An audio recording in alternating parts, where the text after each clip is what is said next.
Peace be with you, my dear brothers and sisters. God bless you abundantly.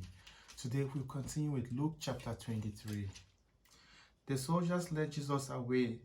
As they were going, they met a man from Syria named Simon, who was coming into the city from the country. They seized him, put the cross on him, and made him carry it behind Jesus. A large crowd of people followed him. Amongst them were some women who were weeping and wailing for him. Jesus turned to them and said, "Women of Jerusalem, don't cry for me, but for yourselves and your children. For the days are coming when people will say, 'How lucky are the women who never had children, who never bore babies, who never nursed them.'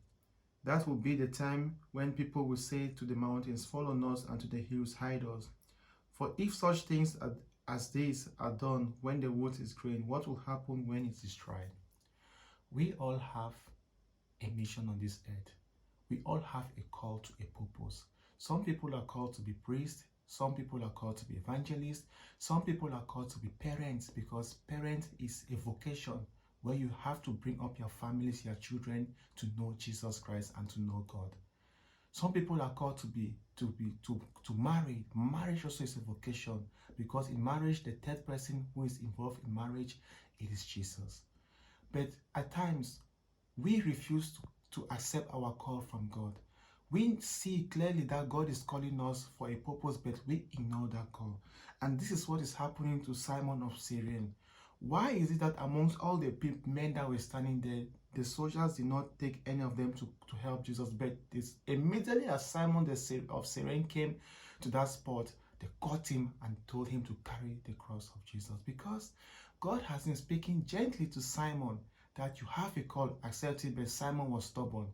So God had to use the harsh way to bring Simon to the purpose, because the book of Jeremiah 29 verse 11 says, "I alone knows the plan I have for you, to prosper you and not to harm you." That time, Simon felt humiliated in front of the crowd. Simon said, "I'm innocent. Why am I carrying this person's cross?" But later, Simon came to understand the mission that he had, the abundant blessings that he received after carrying Jesus' cross. And these blessings came to his family generation. You can read that in the remaining part of the Bible.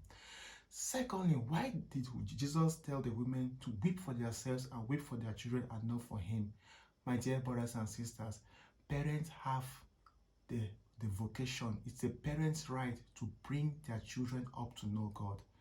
If you know as a parent that you want a child and you're not ready to bring up that child to know God, better don't ask God for a child, because it's going to be an abomination that you ask God for a child and that child, you don't bring that child closer to God. Instead, you just let the child be like that, because there are so many people who are suffering because of the parents' negligence of not bringing children to God. And when things like this happen, Jesus is telling you that your judgment is going to be very, very hard on you, especially on the mothers. Why the mothers? Because the mothers spend more time with the children than the fathers. So that is why today our Lord Jesus Christ is reminding all parents that it is your duty and responsibility to bring up your children to know God. Because if you don't want to bring up, if you know that you will not bring up your children to know God, better don't ask for God for a child. Just be like that. And also, Jesus is reminding all Christians that when you have a call, accept it. If you are sitting, you as a Christian, and you feel that there is no purpose, ask God in prayers and ask him that what vocation do you have for me in this life, and God is going to reveal it to you. God bless you, my dear brothers and sisters, and have a nice day.